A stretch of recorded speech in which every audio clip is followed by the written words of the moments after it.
Question 1. While investigating a complicated issue between different educational institutions, a legal dispute arises regarding the funding allocation for special education programs under the Individuals with Disabilities Education Act idea. The state legislature has recently passed a law that redirects a portion of federal funding designated for students with disabilities to general education initiatives. A group of parent advocacy organizations have filed a lawsuit claiming that the new law violates federal statutes. Which of the following legal arguments would most likely succeed in challenging the state's decision? A. The state's new law is valid because education is primarily state function and states have the right to allocate funding as they see fit. B. The state's law is preempted by federal law as IDEA mandates that federal funds be used exclusively for special education programs and services. C. The lawsuit will fail because federal education funding guidelines are merely advisory and do not impose strict legal obligations on states. The parents and advocacy organizations lack standing to sue because they are not direct recipients of federal funds. Answer. B. The state's law is preempted by federal law as IDEA mandates that federal funds be used exclusively for special education programs and services. Explanation. The Individuals with Disabilities Education Act IDEA is federal law that requires states receiving federal funding to use those funds exclusively for special education services. Under the Supremacy Clause of the U.S. Constitution, Article Amendments Clause 2, federal law preempts conflicting state laws. If state law contradicts federal requirement, the state law is invalid.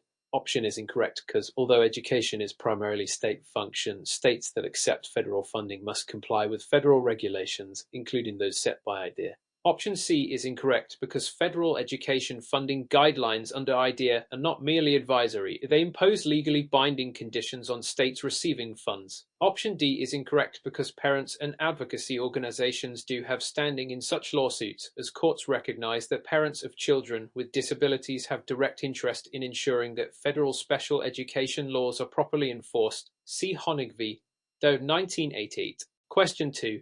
During a comprehensive review of a process that needs improvement, a school district implements a new student discipline policy that allows administrators to expel students without a formal hearing if they are found guilty of a serious offense, such as bringing a weapon to school. A student is expelled based on an administrator's decision without being given an opportunity to present defense. The student's family challenges the expulsion court, arguing that the policy violates constitutional protections.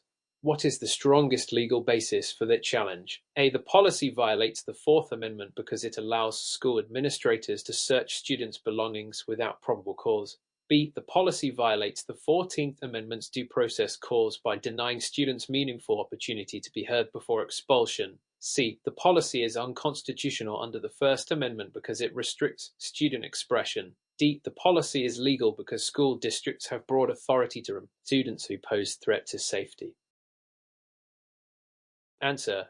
B. The policy violates the 14th Amendment's due process clause by denying students meaningful opportunity to be heard before expulsion. Explanation. Under the 14th Amendment, students cannot be deprived of their right to education without due process. In Gosby, Lopez, 1975, the U.S. Supreme Court ruled that students facing suspension or expulsion must be provided with minimal due process protections, including notice of the charges against them and an opportunity to be heard before a neutral decision-maker. Option is incorrect because this case does not involve Fourth Amendment issue, search and seizure, but rather due process violation. Option C is incorrect because student expression under the First Amendment is not relevant here. The case is about discipline, not free speech. Option D is incorrect because while schools have the authority to enforce discipline, they must still comply with constitutional protections. Even in cases involving safety, schools must provide procedural due process before expelling students. Question 3. When scaling up operations that experience significant funding disparities, a state is sued over its public school finance system. The plaintiffs argue that the reliance on local property taxes to fund education results in unconstitutional inequalities between wealthy and low-income districts. What is the strongest argument against the plaintiffs' claim under existing U.S. Supreme Court precedent? A. The Supreme Court has ruled that education is a fundamental right and any funding disparity violates the Equal Protection Clause of the 14th Amendment. B. The U.S. Constitution does not explicitly guarantee the right to education, and the Supreme Court has upheld the use of local property taxes as a funding mechanism. C. States are required to provide equal per student funding, and any deviation from this violates federal law. D. The federal government, not the states, is responsible for ensuring equal funding across all school districts. Answer B. The U.S. Constitution does not explicitly guarantee the right to education, and the Supreme Court has upheld the use of local property taxes as a funding mechanism. Explanation: in San Antonio Independent School District v. Rodriguez, 1973, the U.S. Supreme Court ruled that education is not a fundamental right under the U.S. Constitution. The court upheld the use of local property taxes as a valid mechanism for funding schools, even though it led to disparities between wealthy and poor districts. Option is incorrect because the Supreme Court explicitly rejected the claim that education is a fundamental right under federal law in Rodriguez. Option C is incorrect because there is no federal requirement that states provide exactly equal per student funding. Instead, states must ensure a minimum adequate education, but variations in funding are permissible. Option D is incorrect because education funding is primarily a state responsibility, not a federal one. The federal government provides supplementary funding, e.g. Title I funds, but it does not mandate equal funding across all districts. However, some states have state constitutional provisions that guarantee equal educational opportunities in cases like Abbott v. Burke, New Jersey, and Rose v. Council for Better Education. Kentucky state courts have ruled that funding disparities violated their state constitutions, even though federal law does not prohibit such disparities. Question 4. In a high-stakes environment where multiple challenges arise regarding student discipline and due process, a school district implements a zero-tolerance policy for violence, resulting in the automatic expulsion of any student involved in a physical altercation. A student with a disability who has an individualized education program under the Individuals with Disabilities Education Act IDEA is expelled after himself in a fight. His parents challenged the expulsion, arguing that the school failed to follow proper procedures for disciplining students with disabilities. What is the most legally sound argument in this case? A. The school district has the right to enforce a zero-tolerance policy, and the student's disability status does not exempt him from expulsion. B. The student must be reinstated because the IDEA requires schools to conduct a manifestation determination review (MDR) before expelling a student with an EAP. C. The school district must modify its zero-tolerance policy for all students, as such policies violate federal law. Parents can sue under the 14th Amendment's Equal Protection Clause, as their child is being treated unfairly compared to non-disabled students. Answer B. The student must be reinstated because IDEA requires schools to conduct a manifestation determination review (MDR) before expelling a student with an EAP. Explanation: under the Individuals with Disabilities Education Act IDEA, schools are required to provide free appropriate public education to students with disabilities. If a student with an EAP faces disciplinary action that could result in a change of play, such as expulsion, the school must first conduct a manifestation determination review (MDR). A MDR determines whether the behavior in question was a result of the student's disability. If the behavior is found to be manifestation of the student's disability, the school cannot expel the student in the same manner as non-disabled student. Instead, the school must consider alternative disciplinary measures and behavioral supports. Why is incorrect? While schools have broad authority to enforce discipline, federal law places additional obligations on schools when disciplining students with disabilities. IDEA prevents schools from applying zero-tolerance policies rigidly to students with disabilities. Why C is incorrect. IDEA does not ban zero-tolerance policies outright. Instead, it requires special protections for students with disabilities. Schools can have such policies, but they must in compliance with federal laws. Why D is incorrect. The 14th Amendment's Equal Protection Clause protects students from discrimination, but this case falls under IDEA, which provides specific protections. The strongest legal argument is based on IDEA's due process requirements. Question 5. While investigating a complicated issue between different school districts, a state legislature is debating a new funding formula that aims to redistribute school funding from property taxes more equitably. A wealthier district argues that reducing its state funding allocation violates the district's constitutional rights, while less affluent district claims that the current funding system violates the Equal Protection Clause. The most relevant legal precedent to consider in this debate: A. Brown v. Board of Education, 1954, ruling that school segregation is unconstitutional under the Equal Protection Clause. B. San Antonio Independent School District v. Rodriguez, 1973, ruling that education is not fundamental right under the U.S. Constitution. C. Tinker v. Des Moines, 1969, ruling on student free speech rights in public schools. D. Goss v. Lopez, 1975, ruling that students have due process rights in school. Disciplinary actions. Answer: B. San Antonio Independent School District v. Rodriguez, 1973, ruling that education is not fundamental right under the U.S. Constitution. Explanation. The case of San Antonio Independent School District v. Rodriguez, 1973, directly addresses school funding disparities. In Rodriguez, the Supreme Court ruled that education is not fundamental right under the U.S. Constitution and that disparities in school funding based on local property taxes do not violate the Equal Protection Clause. The ruling stated that as long as school funding system is rationally related to legitimate state interest, it does not have to provide equal funding to every district. Y is incorrect. Brown v. Board of Education was about racial segregation in schools, not school funding. Y. C is incorrect. Tinker v. Des Moines. Student free speech rights, not funding issues. Y. D is incorrect. Goss v. Lopez focused on due process rights in student discipline cases, not education finance. Question 6. During a comprehensive review of a process that needs improvement, a public university revises its admission policies to consider race as one of many factors to promote diversity. A group of applicants who were denied admission file a lawsuit claiming that the policy violates the 14th Amendment's Equal Protection Clause. Which of the following is the most relevant legal standard that the court will apply to evaluate the constitutionality? A. Rational basis review.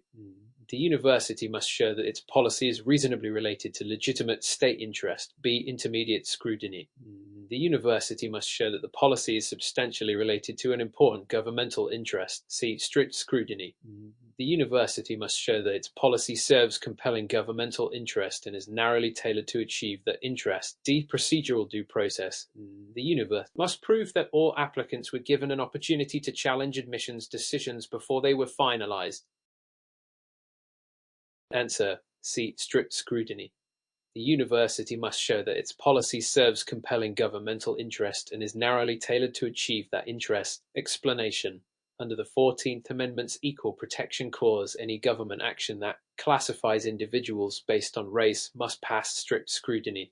This means the policy must serve compelling governmental interest, such as promoting diversity in higher education, be narrowly tailored, achieve that interest, use the least restrictive means available. This standard was established in Regents of the University of California v. Back, 1978, and reaffirmed in cases such as Gruther v. Bollinger, 2003. Y is incorrect. Rational basis review applies to most general laws and policies, not race-based classifications. YB is incorrect. Intermediate scrutiny applies to gender-based classifications. Race. YD is incorrect. Procedural due process ensures fair procedures in decision-making but is not the test for race-based policies. Question 7. When analyzing the impact of recent legislative changes on corporate liability, a state enacts a new statute that extends liability for environmental damage to corporate executives who knowingly approve actions that violate environmental laws.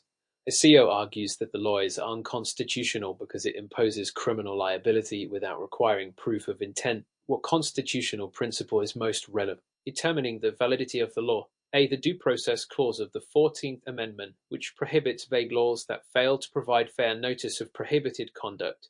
B. The Takings Clause of the 5th Amendment, which requires just compensation when the government takes private property. C. The Commerce Clause, which prevents states from interfering with interstate business activities. D. The Equal Protection Clause of the 14th Amendment, which ensures that all individuals, corporations are treated equally under the law. Answer A. The Due Process Clause of the 14th Amendment, which prohibits bad laws that fail to provide fair notice of prohibited conduct. Explanation. Laws that impose criminal liability without requiring intent, mens rea, may violate due process rights if they are overly broad or vague. The Due Process Clause of the 14th Amendment ensures that laws must provide clear notice of what conduct is prohibited and must not impose strict liability for serious criminal offences unless justified by a compelling state interest. Courts often scrutinize laws that criminalize conduct without requiring intent, especially when significant penalties are involved. YB is incorrect. The Takings Clause applies to property seizures, not corporate criminal liability. YC is incorrect. The Commerce Clause regulates interstate commerce, but it does not directly govern state-level environmental liability laws. YD is incorrect. The Equal Protection Clause ensures fair treatment under the law, but it does not address vagueness in criminal statutes. Question 8. During a major policy debate on First Amendment rights, a city passes a law banning the display of political signs in residential neighborhoods, citing concerns about visual clutter. A homeowner challenges the law, arguing that it violates free speech protections. What is the most relevant Supreme Court precedent in this case? A New York Times Company v. Sullivan 1964 ruling that public officials must prove actual malice in defamation cases. V. Texas v. Johnson 1989 ruling that flag burning is protected symbolic speech under the First Amendment. C. Reed v. Town of Gilbert 2015 ruling that sign regulations based on content must pass strict scrutiny. D. Brandenburg v. Ohio 969 ruling that speech can only be restricted if it incites imminent lawless action.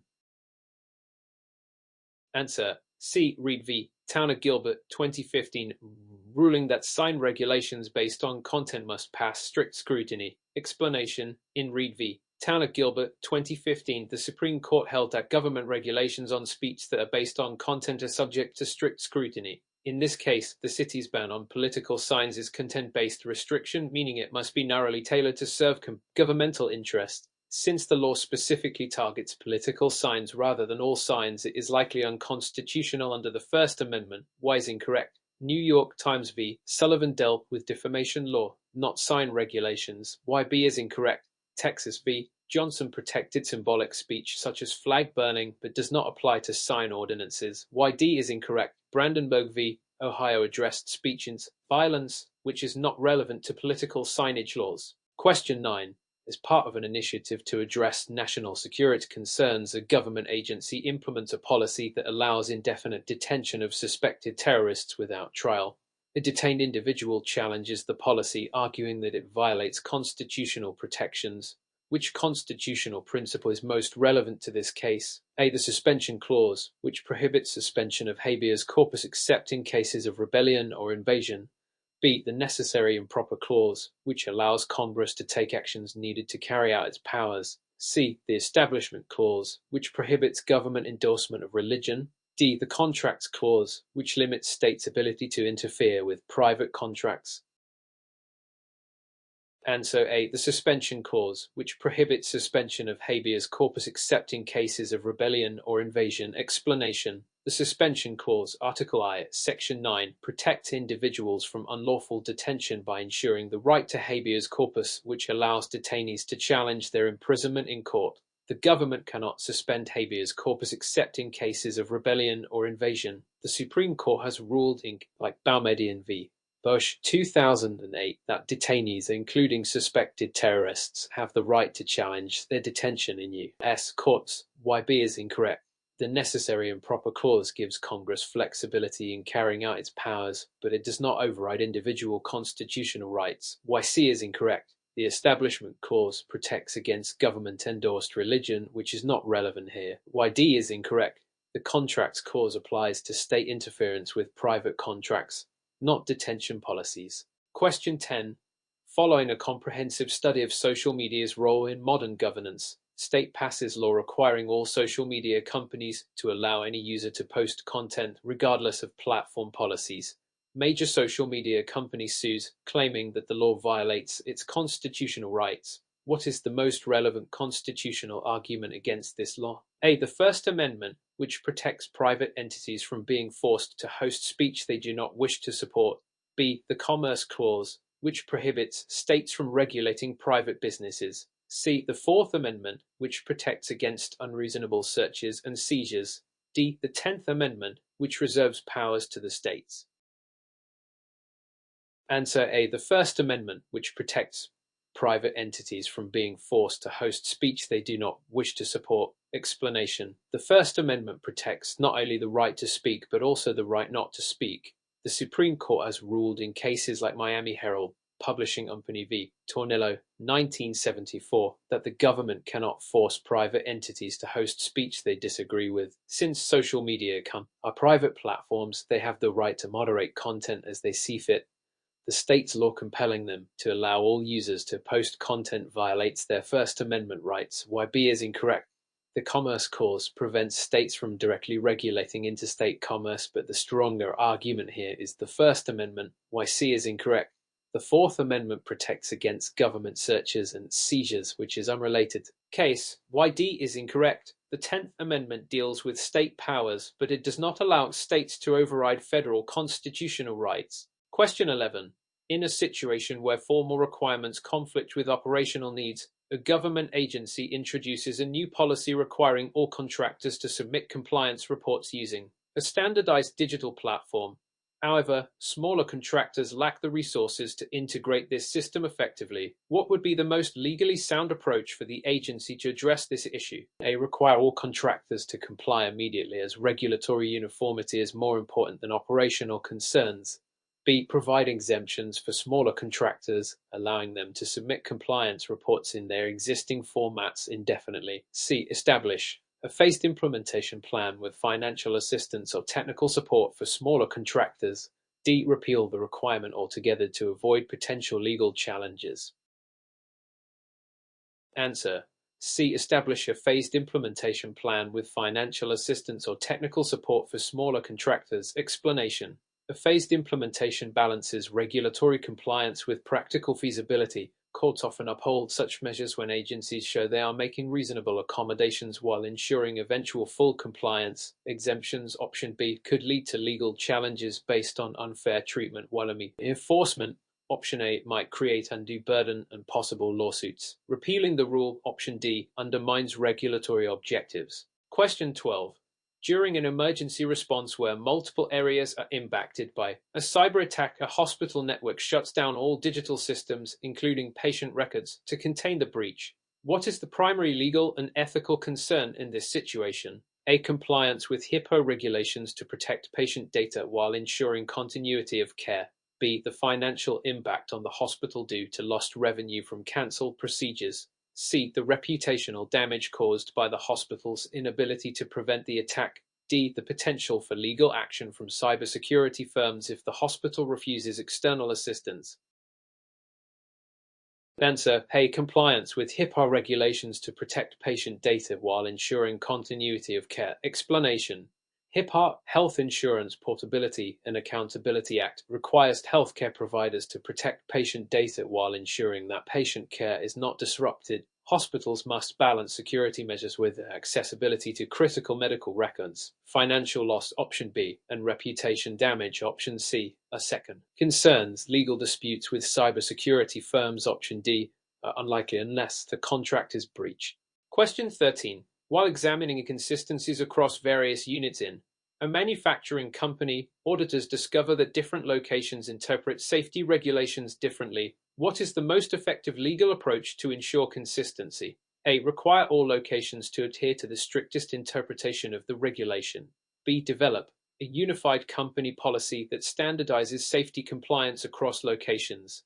C. Allow each location to continue its interpretation to accommodate local work conditions. D. Petition regulatory agencies to provide individualized rulings for each location. Answer. B. Develop a unified company policy that standardizes safety compliance across locations. Explanation. A company-wide standardized policy ensures compliance, reduces liability, and minimizes confusion. Regulators expect businesses to apply consistent safety standards, OSHA industry guidelines. The strictest interpretation, option A, may be overly burdensome, while individualized rulings, option D, are impractical. Different interpretations, option C, increases legal risks. Question 14.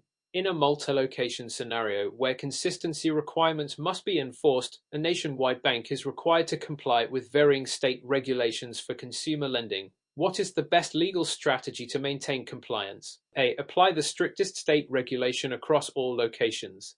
B. Use a flexible compliance model that adjusts policies per state while ensuring federal compliance. C. Seek federal exemption from state regulations to streamline operations. D. Allow each branch to interpret local laws independently. Answer B. Use a flexible compliance model that adjusts policies per state while ensuring federal compliance. Explanation: federal laws like the Truth in Lending Act (TILA) set minimum standards, but state laws may impose stricter regulations. A flexible model ensures local compliance while meeting federal requirements. Applying the strictest rule, option A, may be unnecessarily restrictive, while seeking exemption, option C, is not a viable option. Independent branch interpretation, option D, could lead to compliance failures. Question 15. During the introduction of new methods where coordination is crucial, a pharmaceutical company updates its clinical trial protocols to comply with new FDA guidelines. What legal principle is most critical in this transition? A. Adherence to good clinical practice (GCP) standards to ensure patient safety and regulatory approval. B. The company's financial ability to conduct additional trials. C. The impact on competitors who may be affected by the new guidelines. D. The speed at which the company can bring new drugs to market. Answer A. Adherence to good clinical practice (GCP) standards to ensure patient safety and regulatory approval. Explanation: good clinical practice (GCP) is a legal and ethical framework ensuring patient safety and regulatory compliance in clinical trials. Financial factors, option B, and market speed, option D, are secondary concerns. Competitor impact, option C, is not a regulatory issue. Question 16. While managing a hybrid approach where timing issues affect multiple stakeholders, e-commerce platform enforces new data privacy regulations that require phased rollout in different regions. What is the primary legal consideration? A. Ensuring compliance with DDR and other international data protection laws. B. Minimizing financial losses from delayed implementation. C. Coordinating changes to avoid customer complaints. D. Maintaining operational efficiency. Answer A. Ensuring compliance with DDR and other international data protection laws. Explanation: regulations in GDPR impose strict privacy requirements on companies handling personal data across different regions. Compliance takes priority over financial losses, option B, and operational concerns, options C and D. Question 17. When dealing with a complex system that shows occasional security breaches, a cloud service provider implements a multi-factor authentication (MFA) requirement for all users. What is the key legal concern? A. Balancing security with accessibility to avoid regulatory penalties. B. The cost of implementing MFA across different platforms. C. The inconvenience to users who must adjust their login methods. D. The impact on competitors who do not require MFA. Answer A. Balancing security with accessibility to avoid regulatory penalties. Explanation: data protection laws require businesses to secure sensitive user information while ensuring reasonable access. Courts have ruled that companies must take reasonable cybersecurity measures without creating undue barriers. Question 18. During a major transformation where existing methods must be replaced, a public agency overhauls its pension system to comply with federal requirements. What is the biggest legal challenge? A. Ensuring pension changes do not violate contractual obligations. B. Avoiding political backlash. C. Keeping the transition process simple. D. Reducing administrative costs. Answer A. Ensuring pension changes do not violate contractual obligations. Explanation: pension benefits are often considered contractual obligations, and legal challenges can arise if changes diminish earned benefits. Courts have ruled that government agencies cannot retroactively alter pension rights unless justified. Question 19. During a seamless transition where continuity must be maintained, a healthcare organization is integrating a new patient record management system across multiple hospitals. However, some locations struggle with the transition due to existing legacy systems. What is the best approach to ensure compliance with healthcare regulations while maintaining uninterrupted patient care?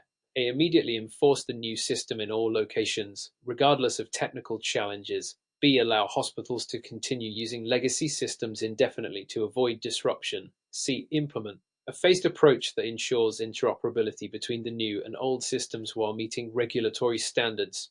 D. Suspend the transition until all technical issues are resolved. Answer.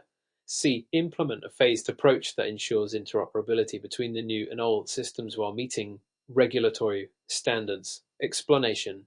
Healthcare organizations must comply with HIPAA, Health Insurance Portability and Accountability Act, which mandates secure and accessible patient records. A phased transition, option C, allows gradual integration, reducing disruptions and ensuring compliance. Immediate enforcement, option A, system failures while continuing legacy systems indefinitely, option B, risks non-compliance. Delaying implementation, option D, could hinder patient care. Question 20. In a situation where resource allocation becomes critical, a government agency managing disaster relief faces challenges in distributing emergency funds to affected communities. Some regions have more urgent needs, while others are at risk of future damage. What is the most legally and ethically sound approach to fund distribution? A. Distribute funds equally among all regions to ensure fairness. B. Prioritize immediate relief for the most affected areas while setting aside reserves for future risks. C. Allocate funds based solely on population size, regardless of damage severity. D. Delay distribution until a full damage assessment is completed. Answer. B. Prioritize immediate relief for the most affected areas while setting aside reserves for future risks. Explanation. Disaster relief must follow federal emergency management laws, such as those outlined in FEMA, Federal Emergency Management Agency, policies. Prioritizing immediate needs while maintaining reserves, option B, balances urgency and preparedness. Equal distribution, option A, may neglect severely impacted areas, while allocating based on population alone, option C, disregards actual damage. Delaying relief, option D, could lead to increased suffering. Question 21. When implementing new protocols in a shared environment, a manufacturing company introduces updated safety guidelines across multiple plants. Some locations resist the changes due to concerns about increased operational costs. How should management ensure compliance while addressing employee concerns? A. Enforce the new protocols immediately, regardless of feedback. B. Provide financial incentives and training to facilitate the transition. C. Allow each plant to determine whether or not to adopt the protocols. D. Delay the implementation until all employees agree with the changes. Answer. B. Provide financial incentives and training to facilitate the transition. Explanation. OSHA Occupational Safety and Health Administration regulations require companies to maintain safe working conditions. Providing training and incentives, option B, ensures compliance while addressing concerns. Immediate enforcement, option A, may cause resistance, while voluntary adoption, option C, risks legal liability. Delays, option D, could lead to safety violations. Question 22.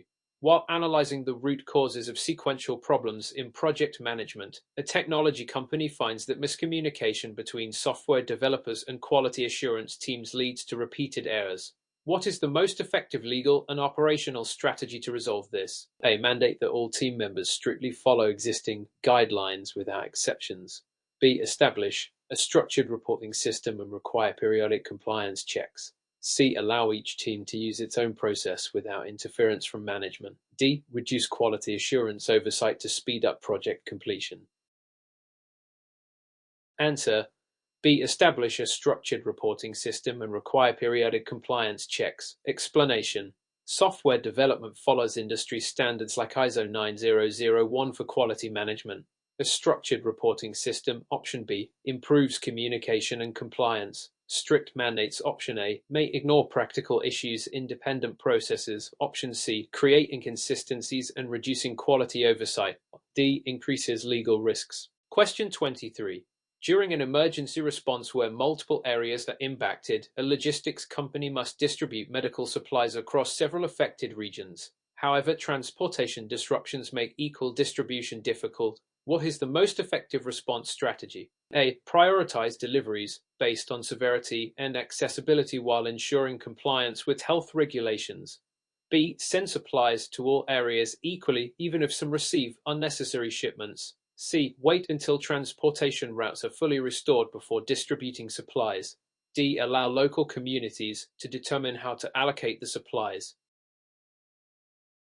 Answer A. Prioritize deliveries based on severity and accessibility while ensuring compliance with health regulations. Explanation. Emergency response must align with FEMA and CDC guidelines to prioritize critical needs. Prioritization, option A, ensures efficiency and compliance. Equal distribution, option B, may waste resources. Wasting, option C, delays life-saving aid. And local allocation, option D, risks mismanagement. Question 24. In a multi-location scenario where consistency requirements are critical, a retail chain finds that customer data protection practices vary across stores. What should the company do to ensure legal compliance and operational efficiency? A. Require all stores to follow a unified data protection policy in compliance with national laws. B. Let each store handle data protection according to its local policies. C. Focus only on stores in regions with strict data protection laws. D. Delay policy implementation to assess cost implications.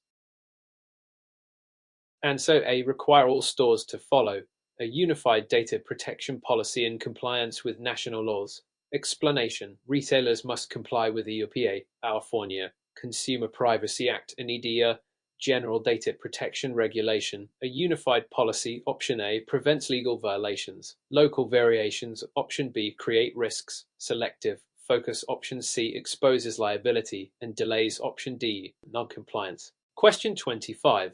While updating traditional approaches where interconnections exist between systems, a financial services company implements a new fraud detection algorithm. Some departments express concern that the algorithm may result in false positives. What is the best legal and ethical approach? A. Implement the algorithm immediately, regardless of false positive concerns. B. Test the algorithm thoroughly and adjust settings before full implementation. C. Allow departments to opt out of using the algorithm. D. Focus only on high-risk transactions and ignore other cases. Answer. B. Test the algorithm thoroughly and adjust settings before full implementation. Explanation. Financial institutions must comply with fraud prevention laws. Testing, option B, ensures accuracy and fairness. Immediate use, option A, risks errors. Opt-outs, option C, reduce effectiveness. And focusing only on high-risk cases, option D, ignores systemic fraud risks. Question 26. When scaling up operations that experience significant inefficiencies, a global supply chain company notices that increased demand leads to frequent shipment delays. Some warehouses operate at full capacity while others remain underutilized. What is the best approach to balance efficiency and legal compliance? A. Redistribute shipments dynamically based on real-time capacity and demand while ensuring regulatory compliance. B. Maintain existing warehouse assignments to avoid operational confusion. C. Increase shipment quotas for all warehouses equally regardless of capacity. D. Delay expansion until all inefficiencies are fully resolved. Answer A. Redistribute shipments dynamically based on real-time capacity and demand while ensuring regulatory compliance. Explanation.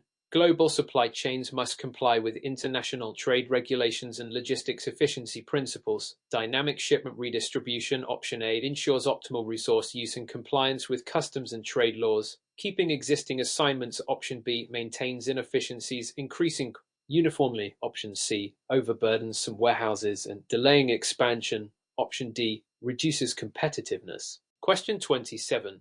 In an environment where different components must interact efficiently, a software company is integrating artificial intelligence (AI) into its cybersecurity framework. However, compliance with data privacy laws varies across jurisdictions. What is the most effective strategy? A. Design AI security measures that comply with the strictest data privacy laws to ensure global compliance. B. Allow regional teams to customize AI security settings based on local laws. C. Focus on AI implementation first, then adjust for compliance later. D. Disable AI features in regions with strict privacy regulations. Answer A. Design AI security measures that comply with the strictest data privacy laws to ensure global compliance. Explanation. AI-driven cybersecurity must comply with EDR, General Data Protection Regulations, CPA, California Consumer Privacy Act, and other privacy laws. Designing for strictest compliance, option A, ensures legal safety across all jurisdictions. Customizing by region, option B. Inconsistencies, adjusting post-implementation, option C. Risks, non-compliance, and disabling AI in strict regions, option D. Reduces security effectiveness. Question 28. During a major transformation where existing methods need modernization, a financial institution migrates its transaction processing system to blockchain technology. However, regulators express concerns about transparency and security risks. What is the best way to proceed? A. Work closely with regulators to develop compliance-focused blockchain solutions. B. Fully implement the blockchain system before seeking regulatory approval. C. Continue using the old transaction system to avoid legal issues. D. Limit blockchain use to internal operations only. Answer A. Work closely with regulators to develop compliance-focused blockchain solutions. The explanation: financial institutions must comply with SEC, FINRA, and global financial regulations. Collaborating with regulators, option A, ensures legal and security compliance. Implementing without approval, option B, risks penalties. Maintaining old systems, option C, hinders innovation. And limiting blockchain use, option D, reduces its potential benefits. Question 29. When implementing backup procedures across various departments, a healthcare provider must ensure data redundancy while complying with HIPAA regulations. Some departments handle highly sensitive patient records, while others manage administrative data.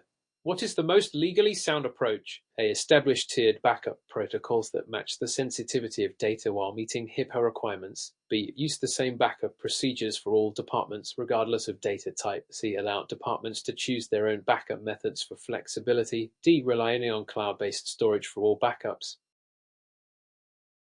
Answer A. Establish tiered backup protocols that match the sensitivity of data while meeting HIPAA requirements. Explanation: HIPAA requires different levels of security for various data types. Tiered backup protocols, option A, ensure compliance and efficiency. Uniform backup policies, option B, ignore data sensitivity differences. Decentralized control, option C, creates compliance risks. And cloud-only reliance, option D, violate regulations on data residency. Question 30. While managing a hybrid approach where timing issues impact performance, a multinational corporation integrates remote and in-office teams for global projects. Time zone differences create scheduling conflicts, reducing efficiency. What is the best solution? A. Implement flexible scheduling and asynchronous collaboration tools while ensuring legal compliance with labor laws.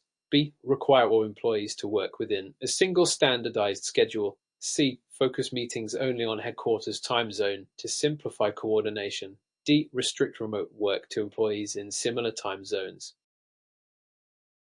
Answer A. Implement flexible scheduling and asynchronous collaboration tools while ensuring legal compliance with labor laws. Explanation: labor laws vary by country and state, requiring fair work conditions. Flexible scheduling and async tools, option A, enhance productivity and compliance. Standardized schedules, option B, ignore global workforce needs. HQ-based scheduling, option C, marginalizes international teams. Restricting remote work, option D, reduces talent accessibility.